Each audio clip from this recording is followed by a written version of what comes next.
True to Caesar.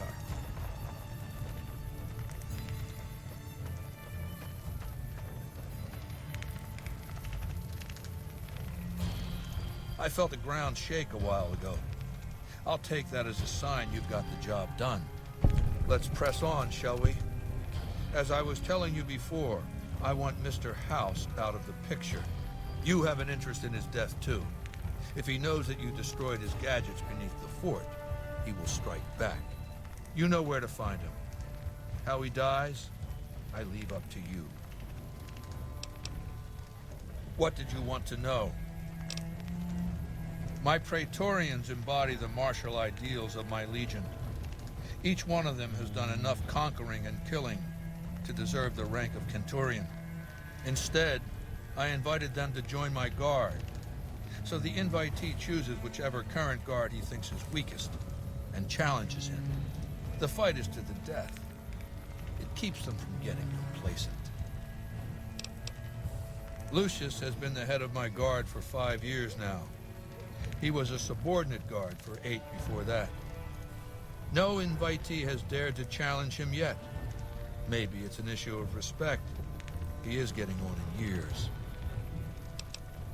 What? Vulpes is the best of my Frumentari. A remarkable individual from an unremarkable tribe south of the Utah.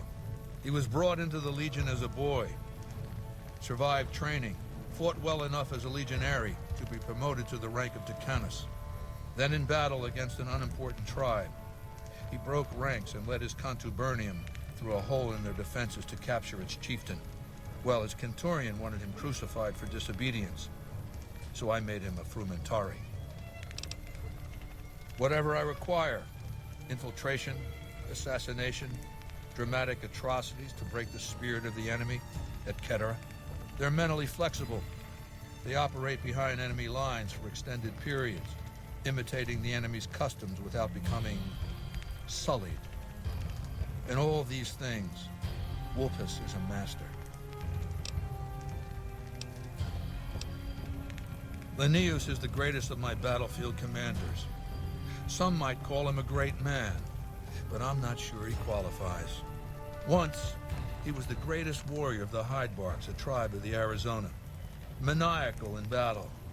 Sometimes he'd ambush Legion patrols by himself. When after several months we found and surrounded the Hydebarks camp, their chieftain raised a banner of surrender. The warrior, who was not yet Linnaeus, went insane with rage. He struck down his chieftain and attacked his own tribe. He killed 15 before they brought him down. He didn't die, obviously. I had him tended to. He was maimed, most of his face torn off. It was days before he regained consciousness. When he did, I went to his bedside and showed him the helmet I'd had forged to cover his face. I said he could have it if he'd fight for me. He accepted, on condition that he be allowed to kill the surviving males of his tribe. I said, make it the adult males, and you have a deal. Linnaeus is savage. Savagely loyal, too, but only to me. He has no love for my legion. But this has its uses. He has no attachment to his men, no compunction about battlefield losses. All he cares about is destroying the enemy. When another legatus or a Centurion fails to achieve results, I send Linnaeus to make things right. His first step is to beat the failed commander to death in front of his assembled troops. Then he orders the ritual of decimatio.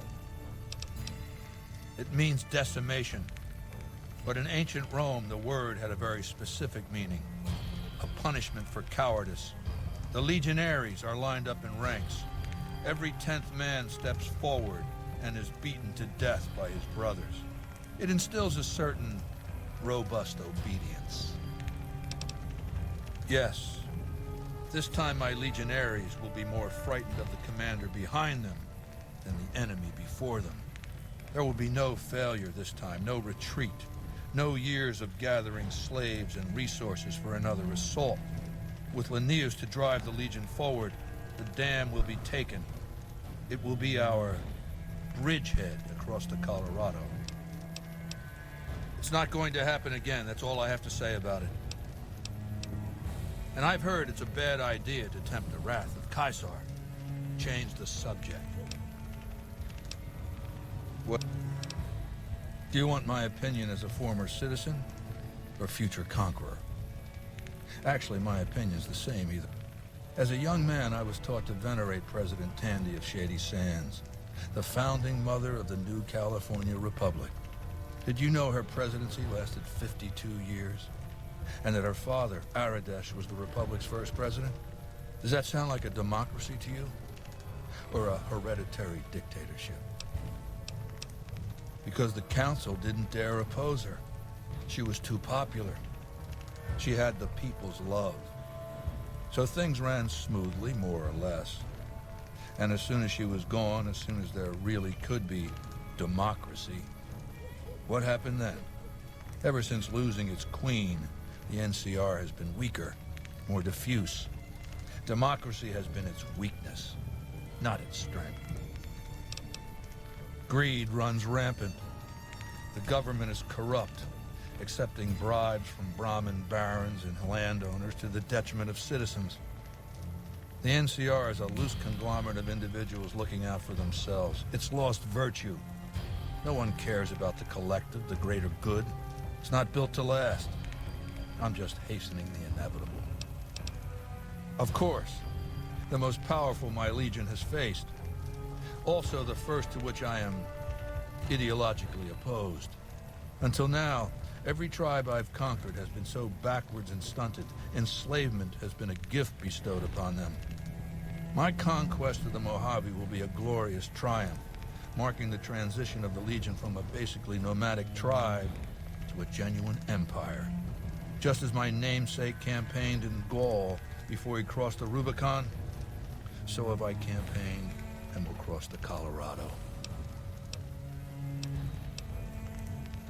I know he's a coward, hiding behind an army of robots ensconced in that tower of his like a wizard in one of those Grognak comic books.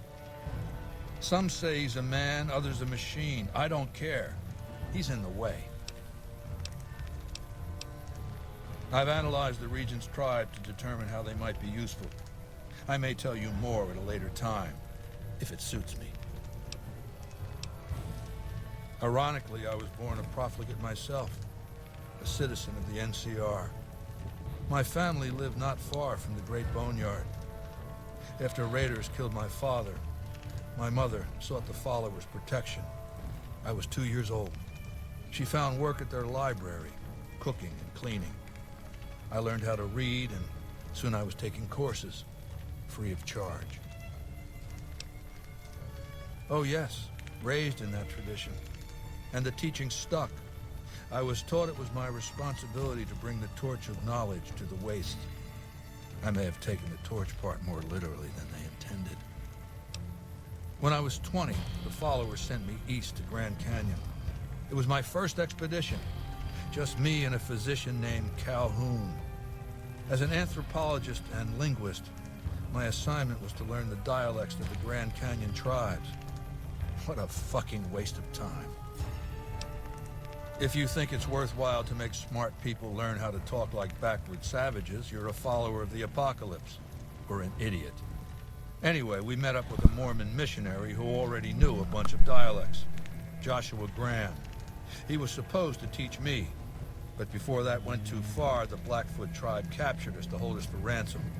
They were a backward bunch, but the real problem was they didn't know how to fight.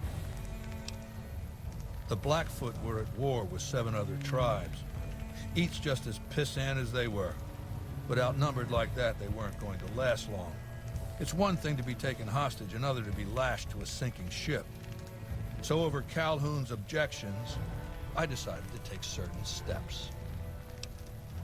I taught them how to use the guns they already had, how to strip and clean them, how to breathe when pulling a trigger, how to reload ammunition. They looked at me like I was some kind of a sorcerer.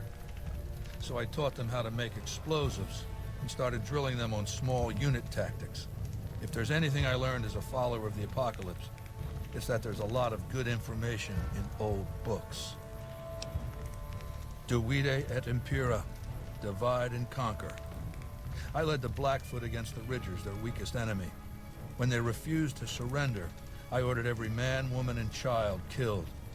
When next we surrounded the Kaibabs, and they likewise refused, I took one of their envoys to the Ridgers' village and showed him the corpse piles. This was new for the tribes, you see. They played at war, raiding each other, a little rape and pillage here, a little ransoming there. I showed them total warfare. Like I said, there's a lot you can learn from old books. Kaibabs joined me, and the Fredonians after that. All the pissant tribes with names that should be forgotten. I knew from the start I'd need to eradicate this plague of tribal identities, replacing them with a monolithic culture, a uniform identity. So that's what I did once my confederation of tribes was large enough. I crowned myself Caesar and created a single great tribe, my legion.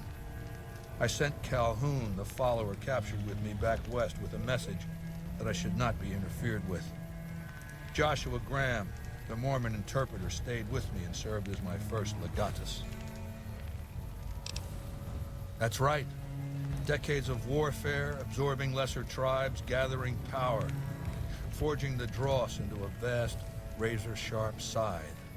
My legion's expansion has never ceased. Much of the Utah and Colorado and all of Arizona and New Mexico are mine. We have cities of our own, but nothing compared to Vegas. Finally, my legion will have its Rome. What else did you want to know?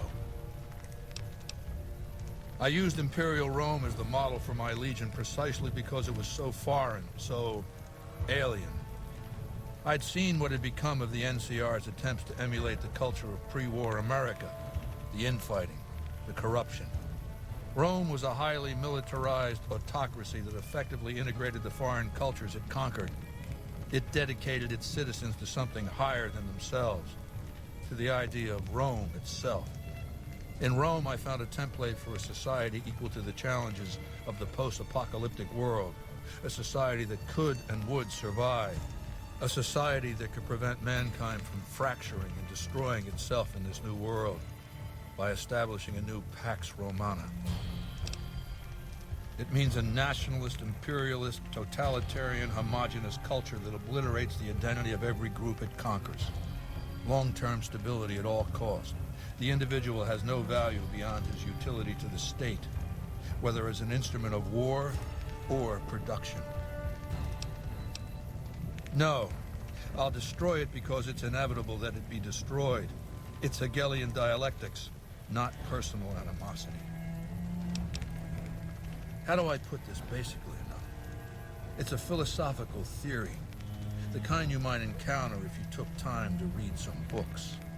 The fundamental premise is to envision history as a sequence of dialectical conflicts. Each dialectic begins with a proposition, a thesis, which inherently contains or creates its opposite, an antithesis. Thesis and antithesis. The conflict is inevitable, but the resolution of the conflict yields something new, a synthesis, eliminating the flaws in each, leaving behind common elements and ideas. The bombs wiped the slate clean. Human civilization descended to a level of ignorance that effectively set our cultural progress back to zero. The NCR has all the problems of the ancient Roman Republic: extreme bureaucracy, corruption, extensive senatorial infighting. Just as with the ancient Republic, it is natural that a military force should conquer and transform the NCR into a military dictatorship. Thesis and antithesis. The Colorado River is my Rubicon. The NCR Council will be eradicated, but the new synthesis will change the Legion as well, from a basically nomadic army to a standing military force that protects its citizens and the power of its dictator. What else did you... It's called an autodoc. As the name suggests, it's an automated physician, more or less. It can treat broken bones, cuts, punctures, scrapes. Sometimes I bestow its use upon someone I favor. Makes for a powerful gift in a culture that forbids painkillers and is largely ignorant of medical science.